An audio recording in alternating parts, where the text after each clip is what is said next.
ज्येष्ठ समाजसेवक प्रकाश आमटे आणि डॉक्टर मंदाकिनी आमटे यांनी आज कुर्ल्यामधील मा शीला क्लिनिकला भेट दिली आणि क्लिनिकच्या 10 रुपयात सेवा देण्याच्या उपक्रमाचं कौतुक केलं। मा शीला क्लिनिकच्या द्वितीय वर्धापन दिनानिमित्तानं आयोजित सोहळ्यात ते बोलत होते।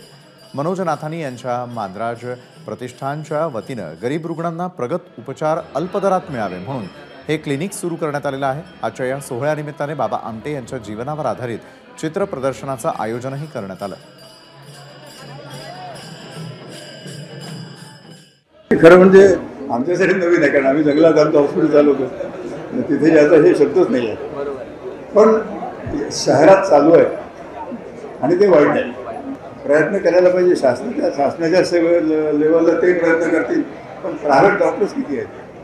त्यांनी जर आपल्या मनात थोडंसं सामाजिक बांधिलकीची जाणीव ठेवली, ठिकठिकाणी पूर्ण वेळ काम देणं सगळ्यांना शक्य नाही, ते कठीणही आहे। पण आपल्या जीवनातला काही वेळ त्यांच्यासाठी दिला तर त्यांना चांगल्या प्रकारची औषधं आणि औषधोपचार होऊ शकेल।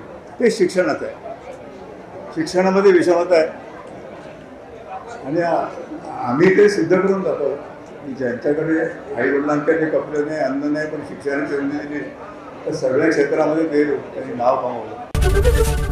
एबीपी माझा, उघडा डोळे बघा नीट।